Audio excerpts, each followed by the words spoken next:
जैसे कि मैंने बोला, दुनिया भर के क्वेश्चंस है स्ट्रक्चरल एनालिसिस में, और हमें ना बहुत सारे क्वेश्चंस प्रैक्टिस करने पड़ते हैं क्योंकि डिफरेंट टाइप्स ऑफ क्वेश्चंस हैं। देखो एक चीज हो सकती है कि लाइक अभी मैंने कास्टिक लेनो मेथड लिया है, मैंने आपको एक टाइप का क्वेश्चन कराया, फिर मैं उसके जैसे दूसरा क्वेश्चन नहीं कराऊंगा। बट अगर आप अभी शुरुआत से देख रहे हो तो मैंने आपको एक भी क्वेश्चन रिपीट नहीं करा। देखो होता क्या है, अगर मैं इस क्वेश्चन के बारे में बात करूं, देख रहे हैं क्वेश्चन, हाँ दिख रहा है। अगर मैं इस क्वेश्चन के बारे में बात करूं आपसे, तो इस क्वेश्चन पे क्या लिखा हुआ पहले मैं आपको बता देता हूं। इस पहले तो क्या है, ये फ्रेम है, फ्रेम है आपके पास,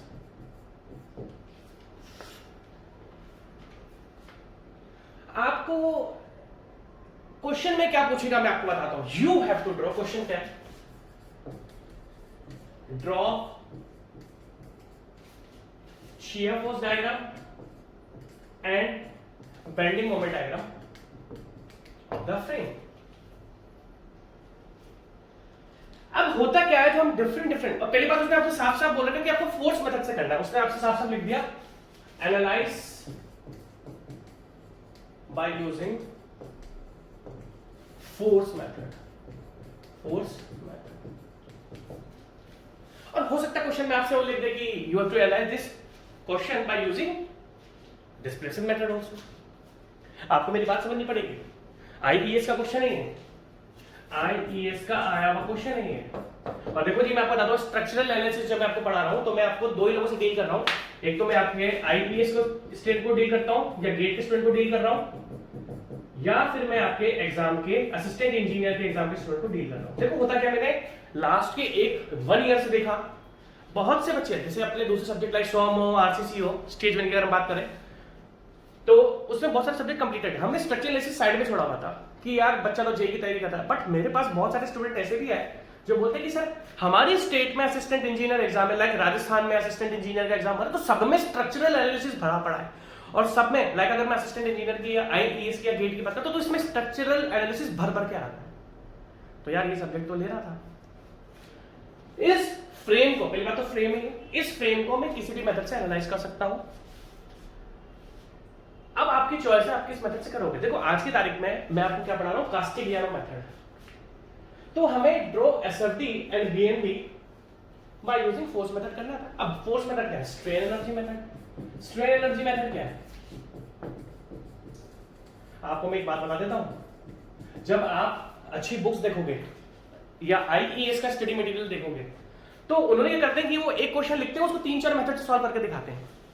मैंने बहुत सारे आईईएस की बुक्स देखी है, वो एक क्वेश्चन को 3-4 मेथड से सॉल्व करके दिखाते हैं। कहने का मतलब ये है कि हमें अपने हर एक मेथड से इस फ्रेम को, अभी मैंने आपको बीम्स बताई थी, अभी मैं फ्रेम पर आया हूं। कहने का मतलब क्या है कि हमें अपने हर एक मेथड में पकड़ होनी चाहिए। और मैंने आपको कास्टिग्लियानो में क्वेश्चंस कराए हैं तो आपकी कहीं ना कहीं कास्टिग्लियानो थ्योरम में पकड़ बन गई। तो इसने तो आपसे क्या बोला है, ड्रॉ एसएफडी एंड बीएमडी। अभी हम एसएफडी बीएमडी पर नहीं जाएंगे, मैं धीरे धीरे करके आपको बीम्स का, फ्रेम्स का, shear force diagram and bending moment diagram बनाऊंगा। ये क्वेश्चन आईईएस का है, 20 मार्क्स का क्वेश्चन। सॉरी एक सेकंड देखो, एक सेकंड, 25 मार्क्स का क्वेश्चन है। 25 मार्क्स का कन्वेंशनल क्वेश्चन है ये जो मैं आपको पढ़ा रहा हूं अभी। इंडियन इंजीनियरिंग सर्विसेज में 25 मार्क्स का क्वेश्चन आया भाई, 25 मार्क्स। और इंडियन इंजीनियरिंग सर्विसेज में 25 मार्क्स बहुत मैटर करते हैं। इंडियन इंजीनियरिंग सर्विसेज में 25 मार्क्स बहुत मैटर करते हैं, ध्यान रखना, ठीक है। तो अगर हम लोग बात करते हैं इस क्वेश्चन की, तो हमें एसएफडी में करना है, बट इस क्वेश्चन को अभी मैं आपको शॉर्ट कर रहा हूं। You have to determine RA and HA, क्योंकि अभी मैं आपको शियर फोर्स डायग्राम और बेंडिंग मोमेंट डायग्राम एकदम से बनाना नहीं सिखाऊंगा। अभी मुझे 2-4 मेथड्स और कराने दो, 2-4 मेथड्स कंप्लीट कराने के बाद मैं आपको एसएफडी और बीएमडी बनाना सिखाऊंगा। तो अभी मैंने इस क्वेश्चन को शॉर्ट कर दिया, आप देख सकते हो एक फ्रेम है, ये ए है, ये बी है जो ज्वाइंट है, और ये जो फिक्स सपोर्ट है ये सी है। मैंने आपके लिए क्वेश्चन का छोटा कर दिया। देखो ये हिंज सपोर्ट है, हिंज सपोर्ट है तो यहाँ पर 2 रिएक्शंस आएंगी, एक आएगी आर ए, आपके यहाँ पर 2 रिएक्शंस आएंगी, एक आएगी आर ए, ये आर ए है, या फिर ब्लैक से बना दो, छोड़ो, यहाँ पर आपकी आर ए रिएक्शन आएगी। दूसरा अगर आप देख सकते हो तो इस वर्टिकल पोर्शन पर जो कॉलम है, इस पर आपका राइट डायरेक्शन में फोर्स लग रहा है जो कि यूडीएल, तो हम इसमें रिएक्शन कुछ इस तरीके से लेके आएंगे। बड़ा क्वेश्चन है 25 मार्क्स का, एसएफडी बनाना है, तो आज की तारीख में मैं इस क्वेश्चन को आपके सामने शॉर्ट कर दिया। क्यों शॉर्ट कर दिया? ताकि आपको इस क्वेश्चन में कंफ्यूजन ना हो। हम धीरे धीरे पढ़ेंगे, एसएफडी की तरफ भी बढ़ेंगे, ठीक है। तो इस फ्रेम में आपको एचए और आरए फाइंड करना है। What is HA? Horizontal reaction at A and vertical reaction at A. According to Castigliano theorem, according to Castig, क्योंकि बस छोटा सा स्टेप है, जब मैं आरए और एचए फाइंड कर लूंगा ना तो मेरे पास 5 मिनट का स्टेप है, इसका एसएफडी वो मैं अभी नहीं बताऊंगा, बड़ा हो जाएगा क्वेश्चन। धीरे धीरे चलेंगे एसएफडी की तरफ, क्योंकि जैसे आरए और एचए आपने, अगर मैं आपसे बात करूंगा आरए एचए, आप देखो सिंपल सी बात है, अभी मैं आपको सिंपल सा फंडा बता रहा हूं। आपको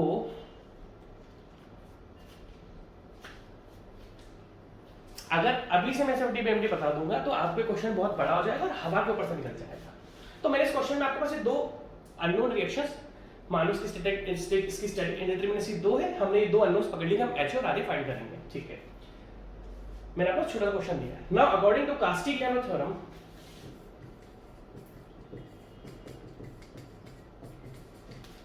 अगर मुझे, ध्यान से देखना, एचए वाली टर्म ध्यान से देखना भाई, एचए क्या है? हॉरिजॉन्टल, एचए क्या है? Horizontal reaction.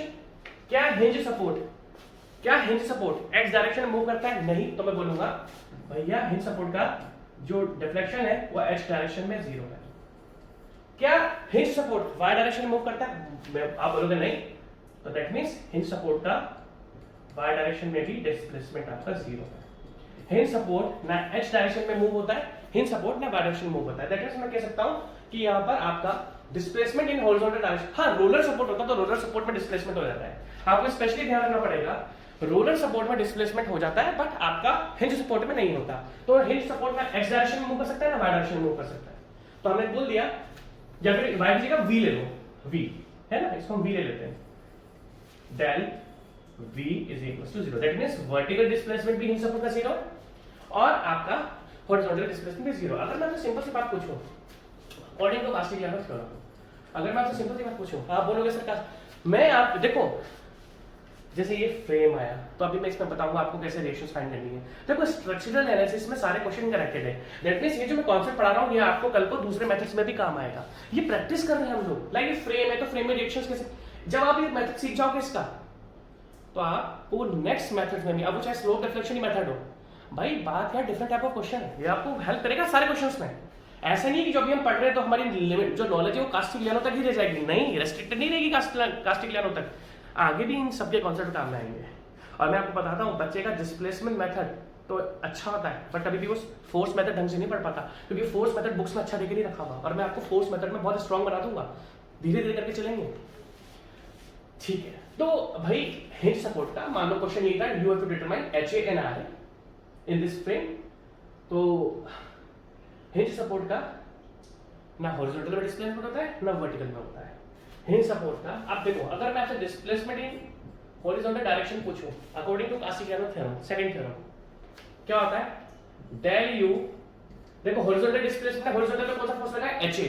That means del U को अगर मैं डेल एच ए से पार्शियल डेरिवेटिव कर दूंगा,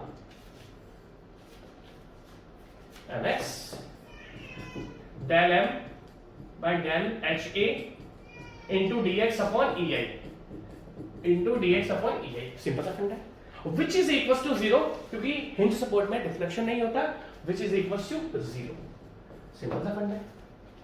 उसी तरीके से अगर मैं वर्टिकल डिस्प्लेसमेंट की बात करूं तो वर्टिकल फोर्स अगर ए सपोर्ट, देखो हमें ए सपोर्ट पर डिस्प्लेसमेंट देखना है, ए सपोर्ट पर वर्टिकल फोर्स कौन सा लग रहा है? आर है। देखो जी स्ट्रक्चरल एनालिसिस ध्यान से सुनना, आज का स्ट्रक्चरल एनालिसिस जो मैं पढ़ा रहा हूं ना, मैं आपको गारंटेड बोलता हूं आगे 10 साल तक भी इंडियन इंजीनियरिंग सर्विसेज के भी क्वेश्चन इससे बनेंगे, आपके असिस्टेंट इंजीनियर के क्वेश्चन भी इससे बनेंगे, आपके सारे क्वेश्चंस मेरे लेक्चर से बनेंगे, और मैं आपको गारंटी के साथ बोल सकता हूं कोई भी नया क्वेश्चन नहीं आएगा। जेई वाले स्टूडेंट बोलेंगे कि सर हमें तो स्ट्रक्चरल एनालिसिस काम में नहीं है, तो यार देखो बच्चों में आपको ये बताता हूँ कि स्टूडेंट्स में आपको चीज बताता हूँ कि लास्ट 1 ईयर में असिस्टेंट इंजीनियर की वैकेंसी बहुत आई है, तो असिस्टेंट इंजीनियर के बच्चों ने मुझे बहुत बार बोला कि सर आप स्ट्रक्चरल एनालिसिस पढ़ाओ, हमारा बहुत मेजर पोर्शन छूट रहा है। और मैंने जब आरपीएससी का पेपर देखा था तो उसमें स्ट्रक्चरल एनालिसिस भर भर के था, इजी पेपर था। तो जब अगर मैं आपको स्ट्रक्चरल पढ़ाऊंगा तब करोगे कैसे? तो स्ट्रक्चर एनालिसिस इंपॉर्टेंट है। हाँ, मैं इसके साथ दूसरा subject design of steel structures चालू कर रहा हूँ स्टेज 2। 2-3 दिन के अंदर मैं डिजाइन ऑफ स्टील स्ट्रक्चर्स के स्टेज 2 पे क्वेश्चंस कराना स्टार्ट कर दूंगा। ठीक है, चालू करते हैं। तो डेरिव आ गया। अब देखा डेरिव की बात करें तो अगर मैं मेंबर की टोटल स्ट्रेन एनर्जी को अगर वर्टिकल लोड के रिस्पेक्ट में पार्शियल डेरिवेटिव करता हूं,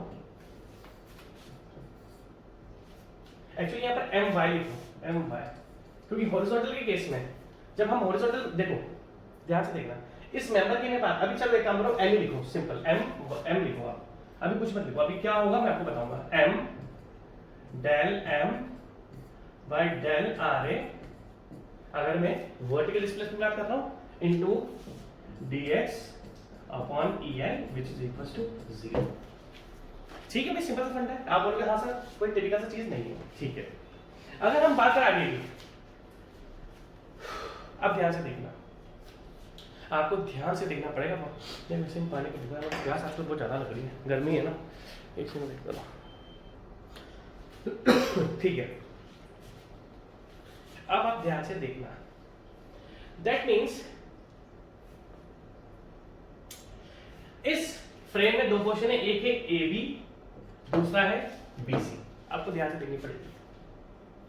हमें ए बी पोर्शन के लिए भी मोमेंट इक्वेशन बनानी है, हमें बी सी पोर्शन के लिए भी मोमेंट। अगर मैं आपसे बोलूं स्ट्रेन एनर्जी, तो भैया यहाँ पर दो मेंबर है, फर्स्ट है ए बी, दूसरा है प्लस बी सी, और इन दोनों की जो स्ट्रेन एनर्जी है वो है आपकी यू ए सी।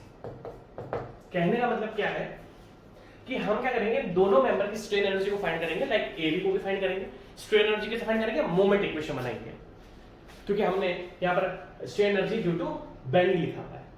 तो अगर आप सिंपल सी बात देखो, आप सबसे पहले आ जाओ ए बी पोर्शन पर, आप सबसे पहले किस पर आ जाओ, ए बी पोर्शन पर। देखो ए बी का डिफरेंटेड शेप क्या है, मैं आपको दिखा देता हूं, आपको ध्यान से देना पड़ेगा। मैं दो बेंडिंग मोमेंट इक्वेशन बनाऊंगा। नाउ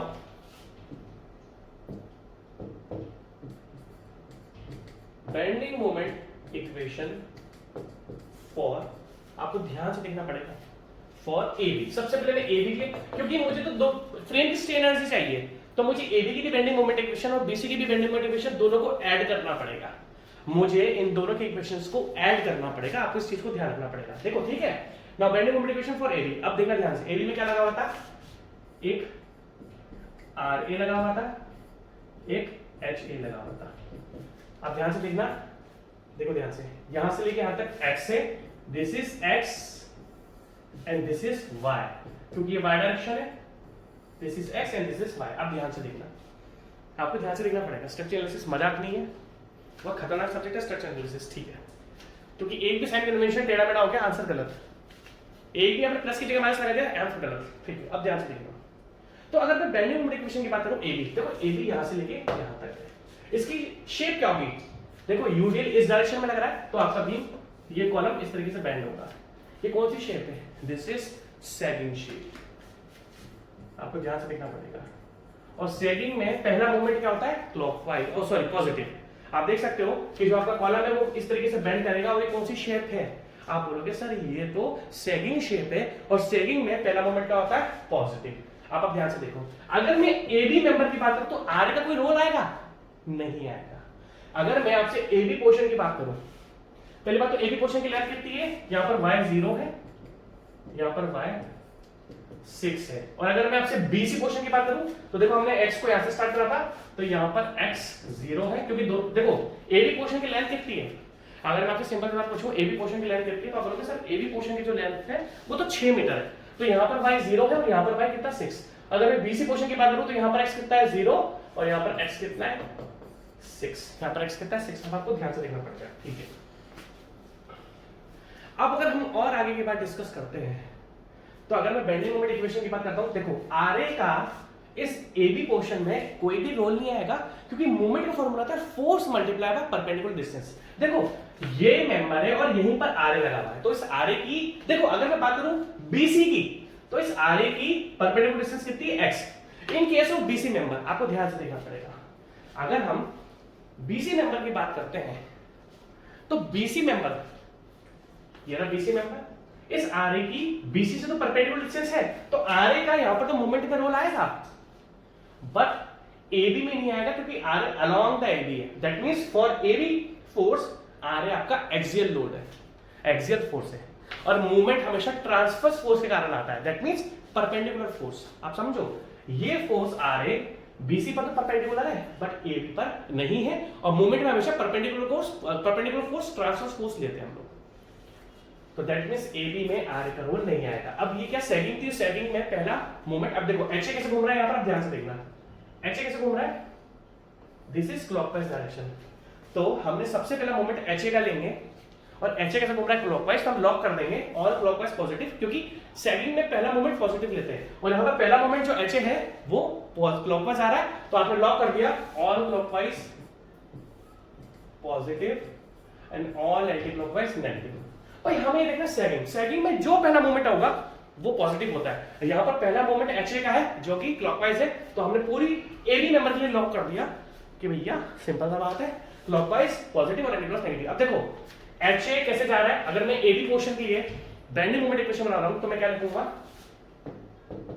ध्यान से देखना, H A into Y, H A into Y. अब देखो यूडीएल है, यूडीएल कैसे, देखो यूडीएल है, ये यूडीएल डाउनवर्ड डायरेक्शन में लग रहा है, ये डाउनवर्ड डायरेक्शन है, और ये कौन सी डायरेक्शन है, एंटी क्लॉकवाइज। तो यूडीएल की डायरेक्शन देखो ना, एच ए क्लॉकवाइज आ रहा है, तो यूडीएल की डायरेक्शन ये है, तो यूडीएल हर जगह एंटी क्लॉकवाइज आ रहा है, देखो हर जगह एंटी क्लॉकवाइज आ रहा है, तो यूडीएल का आएगा माइनस। अब यूडीएल का फॉर्मूला होता है, पहली बात तो साइन कन्वेंशन माइनस, जो भी उसकी इंटेंसिटी है 6 into Y into y by 2 है ना। क्या था फॉर्मूला यूडीएल का, w into X into X by 2। ये बेंडिंग मोमेंट इक्वेशन होती है जो कि मैंने आपको स्ट्रेंथ ऑफ मटेरियल में फॉर्म करना बता दिया। w होती है इंटेंसिटी ऑफ यूडीएल, एक सेकंड इंटेंसिटी 2 लेकर रखी, सॉरी 6 मीटर लेंथ है, सॉरी एक सेकंड देखो, यूडीएल की इंटेंसिटी 2 लेकर रखी हुई है। अगर आप देखोगे ध्यान से देखिएगा, देखो मेरे को 6 लगी नहीं, यूडीएल की इंटेंसिटी आपकी ये देखो 2 किलोन्यूटन पर मीटर देकर रखी हुई है।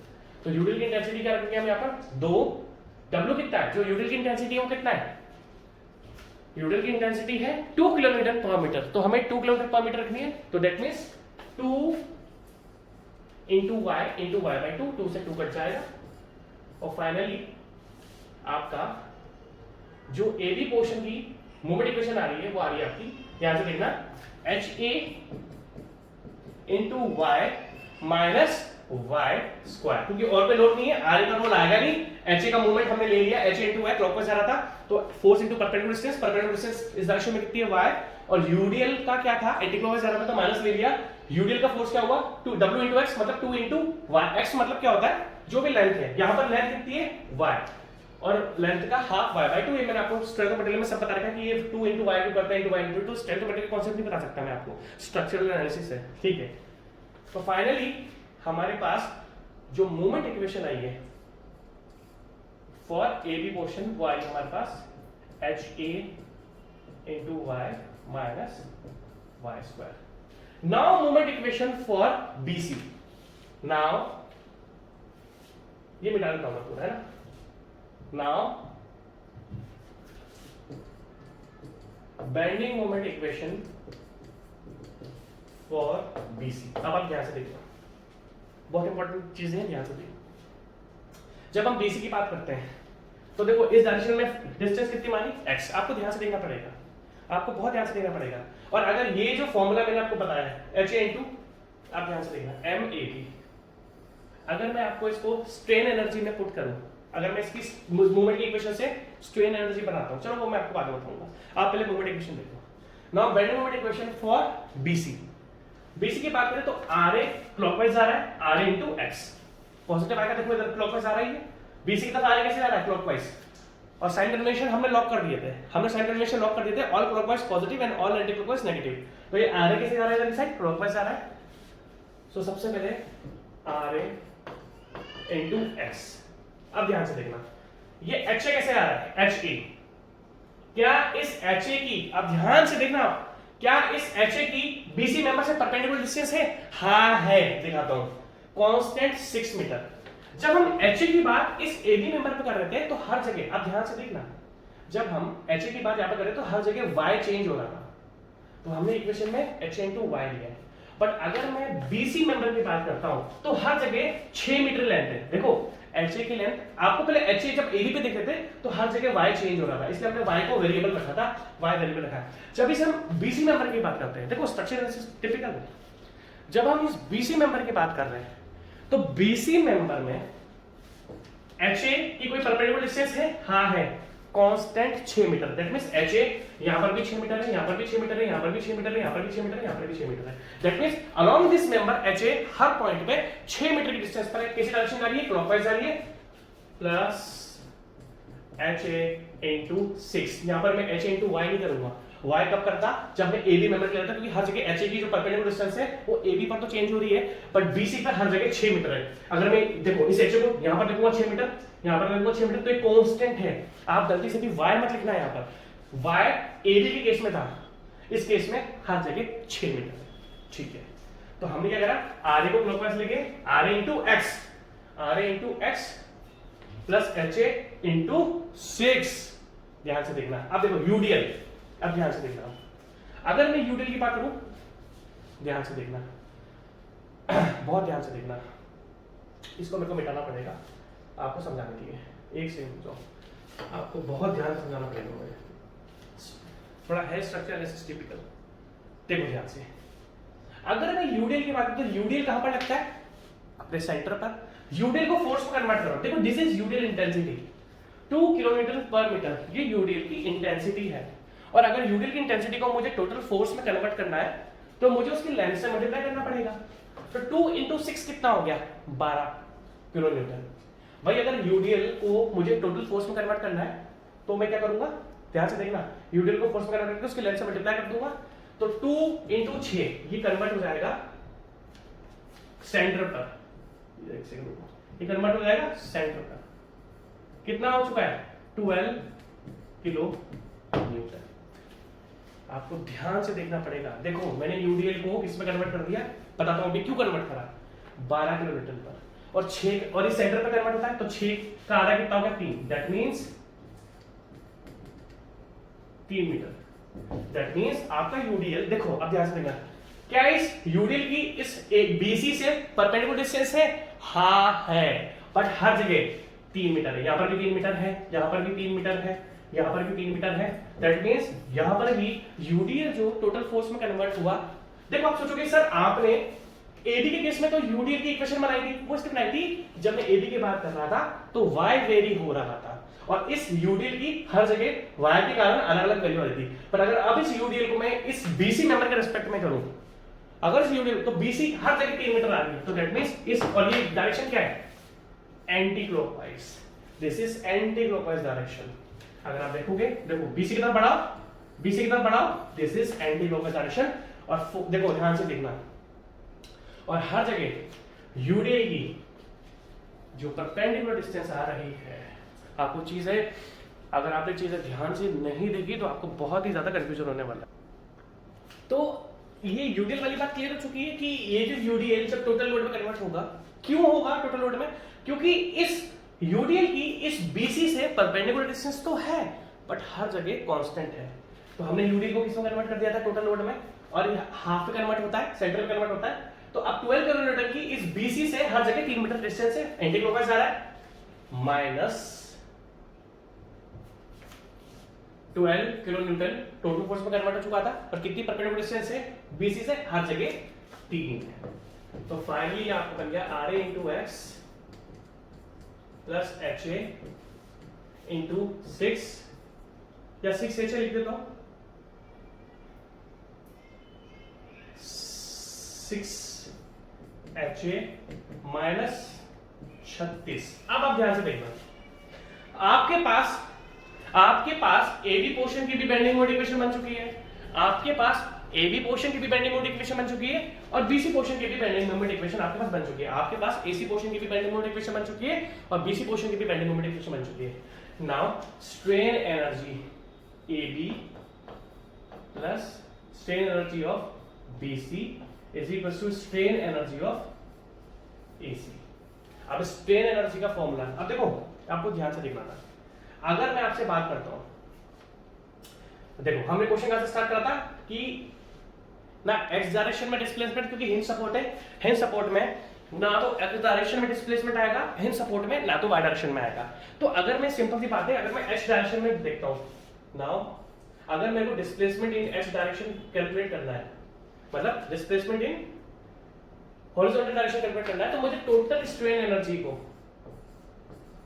किसके रिस्पेक्ट में पार्शियल डेरिवेटिव करना पड़ेगा, किसके रिस्पेक्ट में पार्शियल डेरिवेटिव करना पड़ेगा सर? ऑब्वियसली हॉरिजॉन्टल फोर्स के रिस्पेक्ट में। अब आप ध्यान से देखना, दैट मींस ये फार्मूला बन जाएगा। अब देखो AC का मतलब क्या, AB प्लस BC, AB की लेंथ कितनी है, AB की लेंथ है 6 मीटर, तो इंटीग्रेशन लिमिट क्या बनेगी 0 से लेके 6। अब आप ध्यान से देखना, m जो भी मूवमेंट इक्वेशन है, del m by del HA into dx upon EI plus, ये आपने कौन सा क्वेश्चन के लिए लिखा, आपने ये इक्वेशन लिखी for AB portion, this is for AB portion, plus now for BC portion, now for BC portion plus BC की लेंथ कितनी है, BC की लेंथ कितनी है 0 से 6 मीटर, तो वापस से लिमिट क्या आएगी इंटीग्रेशन की 0 से 6 m del m by del HA into dx upon EI। और आपको याद है कि हॉरिजॉन्टल डायरेक्शन में डिस्प्लेसमेंट किसके इक्वल है 0 के, तो हम जो भी इक्वेशन बनेगी उसको 0 के इक्वल कर देंगे, ठीक है। m del m by del HA dx upon EI। अब आप ध्यान से देखना, this equation for BC portion, this equation for BC portion, ठीक है। अब आप ध्यान से देखना, मैं सारी वैल्यूज पुट कर रहा हूं, ध्यान से देखो, इज इक्वल्स टू 0 से लेके 6, क्या इक्वेशन है m की for AB portion, AB portion की m की इक्वेशन क्या है HA into y minus y square, रख रहा हूं मैं HA इंटू y, एक्चुअली यहां पर है ना, हमने ये वाली इक्वेशन y की टर्म्स में बनाई है ना, तो इस इक्वेशन को अब ध्यान से देखो, ये हमने जो AB पोर्शन है वो y था एक्चुअली, तो यहां पर आप dx की जगह लिख दोगे dy, क्योंकि जो AB पोर्शन है वो y डायरेक्शन में, जो BC पोर्शन, देखो जो BC पोर्शन है वो तो x के रिस्पेक्ट में, मतलब उसमें x वेरी कर रहा है, तो यहां पर मैंने dx लिख दिया, यहां पर मैंने dy लिख दिया, सिंपल सी बात है, क्योंकि AB पोर्शन ओनली वर्टिकल है ना, बिल्कुल सही बात है, और BC पोर्शन आपका हॉरिजॉन्टल है, तो यहां पर dx लिख दिया, यहां पर dy लिख दिया, ठीक है, सिंपल सी बात है। तो HA इंटू y, अब देखो sorry HA into y minus क्या था, y स्क्वायर था, माइनस y स्क्वायर, ये तो मैंने ओनली m की वैल्यू रखी है। अब del m by del HA, अब ध्यान से देखो, डेल m इधर देखो, del m by del HA क्या बन जाएगा, ओनली y बन जाएगा, क्योंकि y स्क्वायर 0 बन जाएगा। अगर मैं आपको del m by del HA की बात करूंगा तो ये ओनली y बच जाएगा, माइनस y स्क्वायर 0 बन जाएगा, तो multiply by y into dy upon EI। समझ में आ रही है बात, समझ में आनी चाहिए, समझ में नहीं आएगी तो दिक्कत हो जाएगी। और ये मैं आपको बता देता हूँ, अभी तो स्ट्रक्चरल एनालिसिस का कुछ भी चालू नहीं करा मैंने, अभी तो मैंने कुछ चालू ही नहीं करा स्ट्रक्चरल एनालिसिस में, तो बहुत ही इजी सा केस में धीरे धीरे आपको समझ में आएगी चीजें। अगर आप आज की तारीख में कोई भी गेट की बुक या IES की बुक उठा लेते हो और उसमें अगर आप कास्टिक लाइनों के क्वेश्चन करोगे तो मैं आपको गारंटी बोलता हूँ आप कास्टिक लाइनों के सारे क्वेश्चन कर लोगे, आप कास्टिक लाइनों के सारे क्वेश्चन कर लोगे अगर आप उठाते हो क्वेश्चंस, बट ओनली कास्टिक लाइनों करना, उसके अलावा कोई मेथड मत देखना, अभी आपको कुछ भी मेथड समझ में नहीं आएगा, धीरे धीरे करके चलेंगे, ठीक है। तो हमने क्या करा, m की वैल्यू रख दी HA into y minus y square, और जो del m by del HA था वो आपका बना only y into dy upon EI, simple सी बात है। अब देखो ध्यान से, प्लस इंटीग्रेशन 0 से 6, नाउ इंटीग्रेशन 0 से 6, अब मैं x की टर्म चलूंगा, दैट मींस फॉर BC की इक्वेशन चलूंगा। BC की इक्वेशन क्या थी आपके सामने, कहां गई BC की इक्वेशन, ये BC की equation, RA into x plus 6 HA, ध्यान से देखना, RA into 6 plus 6 HA minus 36, RA, अभी आप ध्यान से देखो, RA into 6, RA into 6, sorry RA into x, RA into x plus 6 HA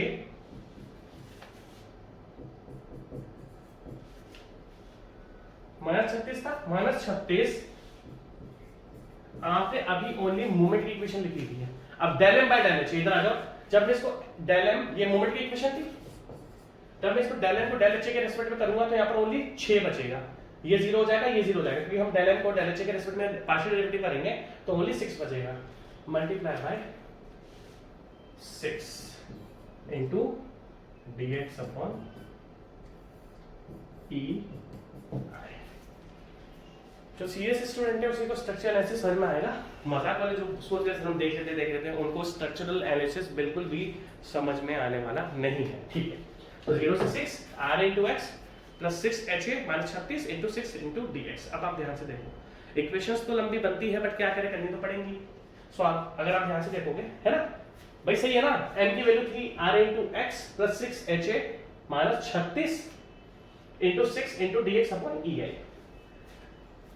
यहाँ पर एच ए इंटू वाई। ठीक है, अब आपको क्या करना है, डी वाई अपॉन ई आई। ठीक है, मैं आगे चालू कर रहा हूँ यार। एक क्वेश्चन तो मैं पूरा कर देता हूँ, एक क्वेश्चन मैं आपको पूरा सॉल्व करके दिखा देता हूँ। वैसे तो मेरी इच्छा हो रही है कि मैं यहाँ पर कैलकुलेशन को छोड़ दूं, बट आप बोलोगे सर आप सारे क्वेश्चन को मत छोड़ो।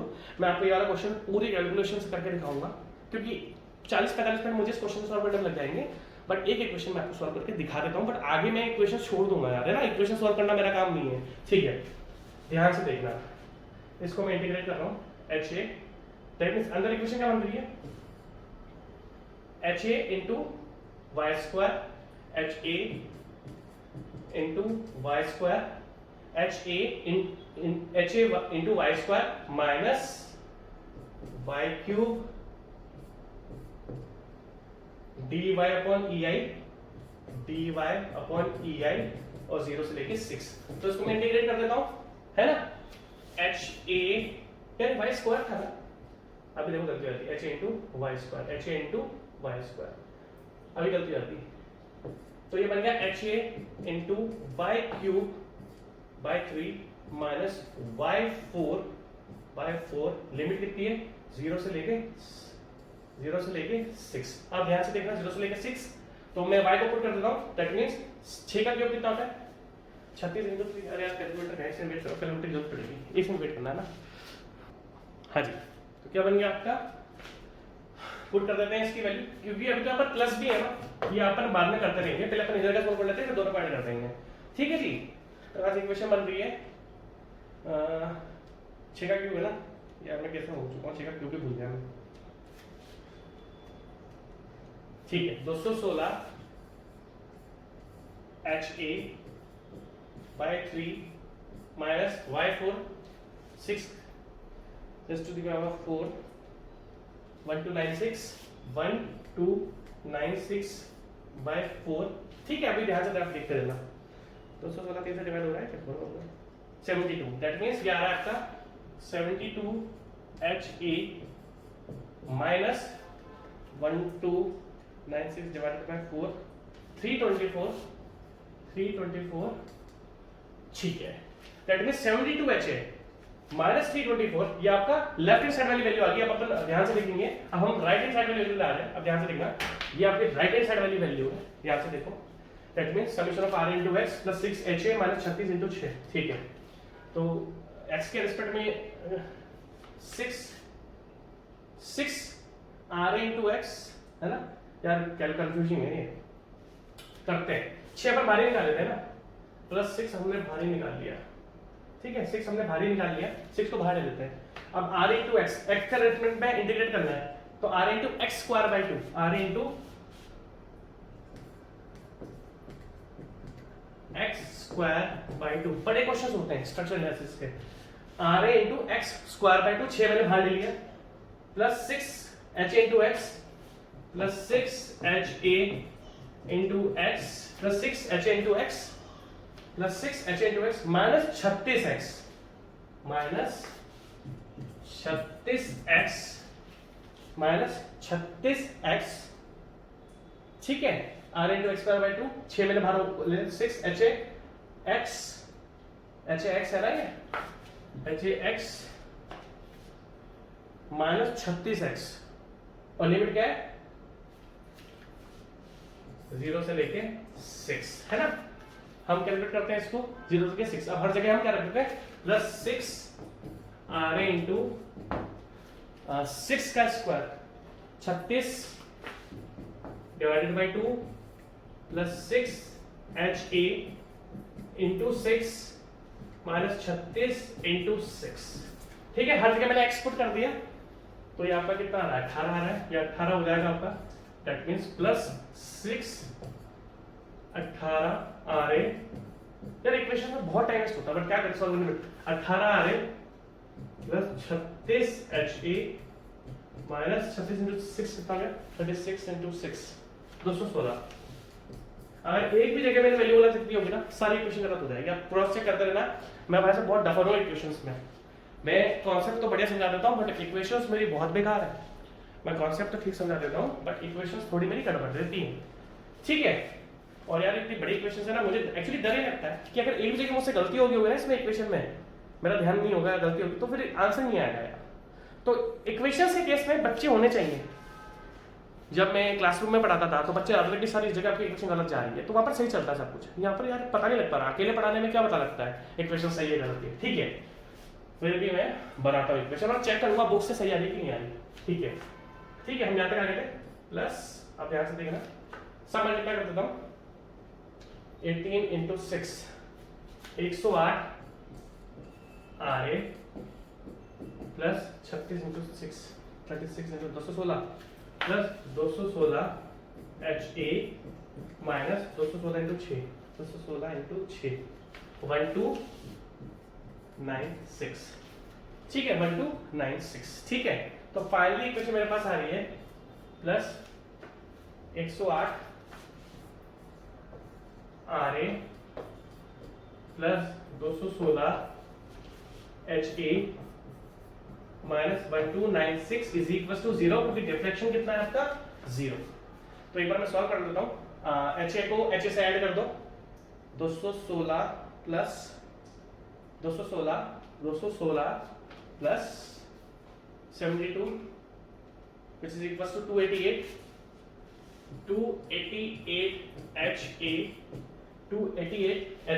HA को मैंने HA से ऐड कर दिया। 216 प्लस 72।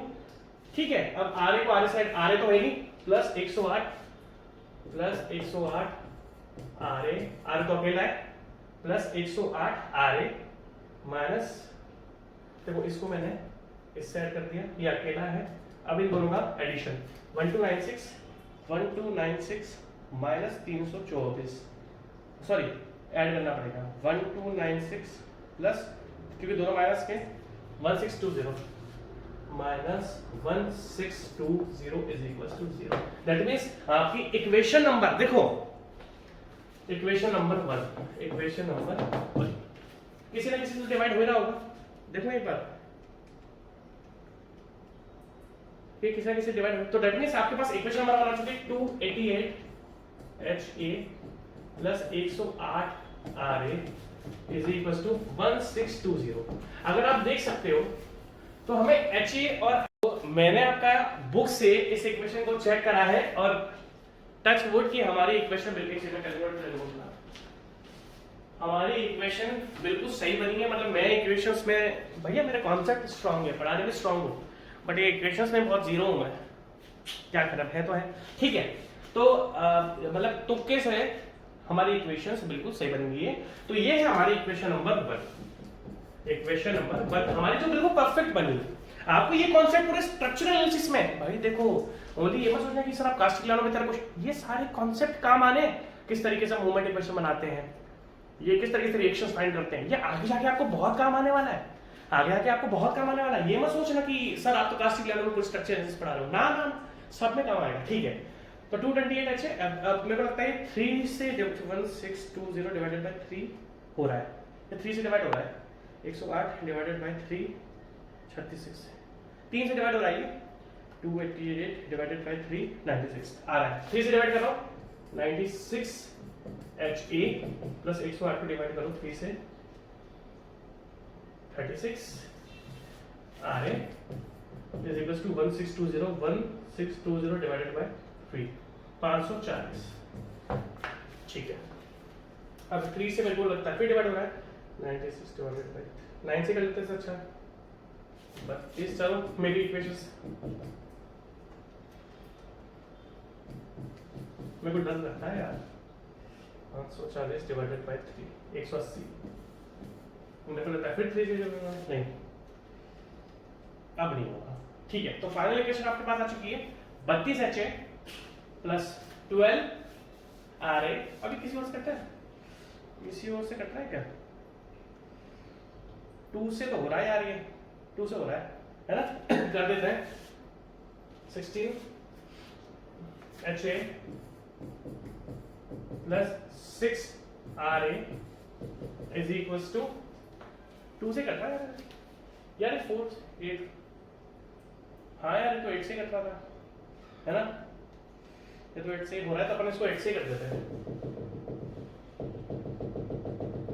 हम इसको 8 से कर देते हैं ना। 4HA, अरे यार कहाँ है यार, चलो कोई बात नहीं, 8 से कहाँ हो रहा है, 12 भी तो है, 2 से हो रहा था ये।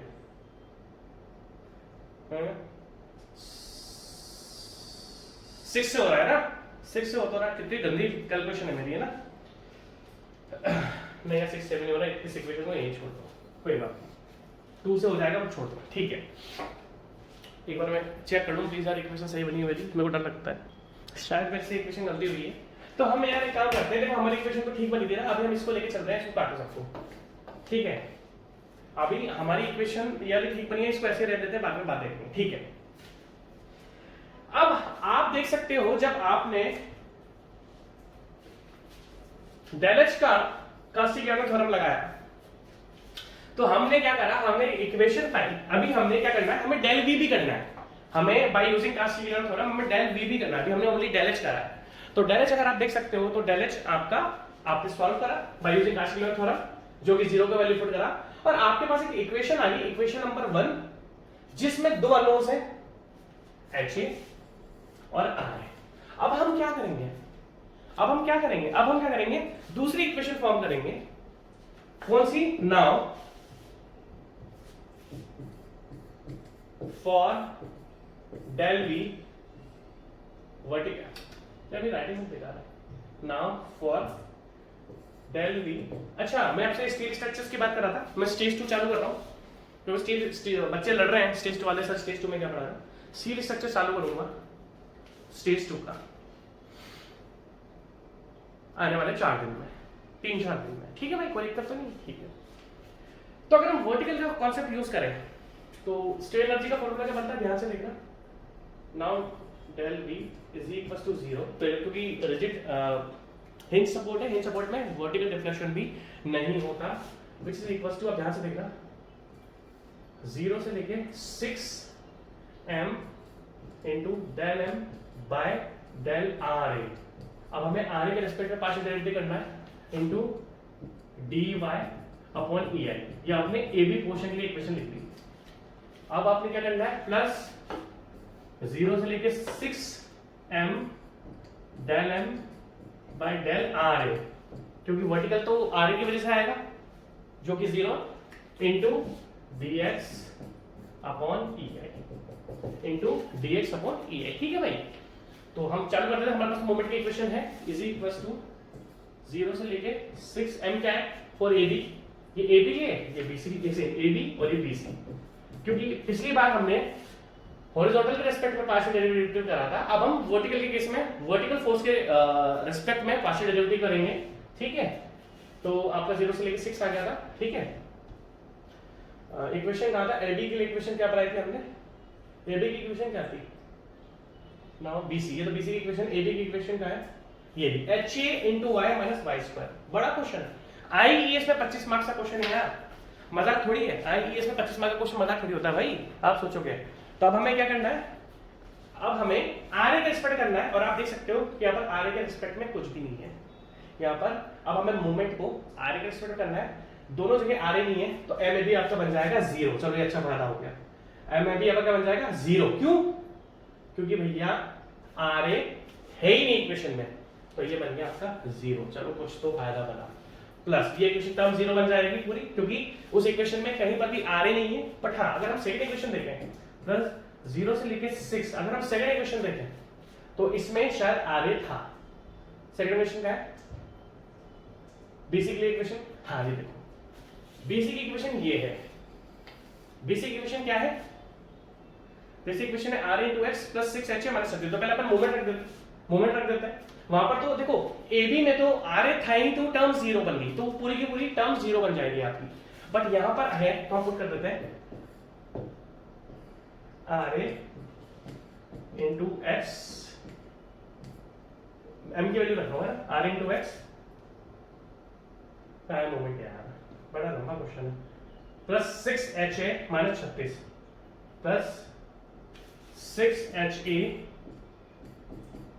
माइनस 36, ये हमने ओनली m की वैल्यू रख दी। अब del m by del R है, तो डेल आर में ओनली क्या बचेगा आपका x बचेगा। जैसे ही हम करेंगे तो जब हम डेल m बाय डेल, इस इक्वेशन को del m by del R करेंगे तो आपके पास बचेगा ओनली 6, क्या बचेगा सॉरी x, क्योंकि r के रिस्पेक्ट में करेंगे तो ओनली बचेगा x into dx upon ei, into dx upon ei। ये क्वेश्चन करके दिखा रहा हूं क्योंकि आप बोलो, क्योंकि देखो यार मैं इक्वेशंस छोड़ूंगा, क्योंकि इतने बड़े बड़े क्वेश्चन सॉल्व करने में फायदा नहीं है, तो मैं इक्वेशन आपके सामने छोड़ दूंगा, ठीक है। अब देखो ध्यान से एक क्वेश्चन करके दिखा रहा हूं, कल को ये नहीं बोलो कि सर आपने एक भी क्वेश्चन पूरा नहीं कराया। यार इक्वेशन का काम आपका है, मेरे को तो कॉन्सेप्ट समझाने का काम है, और अगर स्ट्रक्चर एनालिसिस में सारे इक्वेशन सॉल्व करता रहूंगा तो डबल टाइम लग जाएगा, वो बड़ा मुश्किल है यार, है ना, ठीक है। तो अगर हम बात करें 0 से लेकर 6 r into x plus 6 h a minus 36 हो गया था। अब देख लेते हैं इसको फाइनली क्या बन रहा है। यार ऊपर ही लिख दूं क्या, चलो छोड़ो, ठीक है, ध्यान से देखना। फाइनली क्या बच रहा है आपका, 0 से लेकर 6 r a into x square, r a into x square plus 6 h a into x plus 6 h a into x minus 36x integration of dx upon ei, है ना, फ्रैक्शनल डेरिवेटिव इंटीग्रेट करते हैं इसको, r a into x cube by 3 plus 6ha into x square by 2 minus 36 into x square by 2, 0 से लेके 6, हर एक 6 put कर दो, तो r a into 6 का क्यूब कर 216, है ना। कितना वर्स्ट हो चुका हूँ यार मैं, क्यों भी बोल चुका हूँ। 216 डिवाइडेड बाय 3 प्लस 6ha into 36 by 2, 6ha into 36 by 2, 6 का रहा है minus 36 into 36 divided by 2 which is equal to 0, क्योंकि वर्टिकल डायरेक्शन में भी डिफ्लेक्शन हिंज सपोर्ट पे नहीं है। तो आप देख सकते हो यहाँ पर क्या देखा आपने, आपने देखा कि आपके पास एक इक्वेशन बन गई है ना, दिखा देता हूं मैं, r a into 216 divided by 3 72, that means 72 r a है ना, 216 को 3 से डिवाइड कर दिया, 216 डिवाइडेड बाय 3 72 r a, ये क्या है, इसे डिवाइड कर दो 3, ठीक है, 36 into 3 108 ha प्लस 108 ha, है ना। इसको हमने क्या करा, 3 को 36 से डिवाइड मल्टीप्लाई करा तो 108 आ गया, और ये क्या आ गया 18, 36 into 18 648 minus 648 is equal to 0, equation number 2। Equation number 2 that means आपके पास दो इक्वेशन बन चुकी है, 72 आ रहा है प्लस, अब देखो इक्वेशन नंबर 1 क्या थी, इक्वेशन नंबर हमारे पास 1 थी ये 288 ha, क्या थी 288 ha प्लस 108 आ रहे, 288 ha प्लस 108 आ रहे, 108 आ रहे, बड़ा क्वेश्चन है, माइनस 1620 माइनस 1620 तो देखो इक्वेशन नंबर 1, तो आपके पास दो इक्वेशन आ चुकी है, दोनों में दो अननोन है, आर ए और एच ए, दो इक्वेशंस है, दो अननोन्स है, दो इक्वेशंस है और दो अननोन्स है। आप इजीली इन दोनों को फाइंड कर लेना, मैं यहाँ पर इन दोनों को छोड़ रहा हूँ, ठीक है। क्वेश्चन बड़ा था, दो इक्वेशन मैंने आपको बना के दिखा दिया, अब इन दोनों को सॉल्व कर लेना, क्योंकि मेरी इच्छा नहीं होती, बड़ा बेकार इक्वेशन है। तो अब नेक्स्ट लेक्चर में कास्टिलियानो का भी एक लेक्चर में और लूंगा, उसके बाद में नेक्स्ट मेथड पर आ जाऊंगा। Take care, bye bye.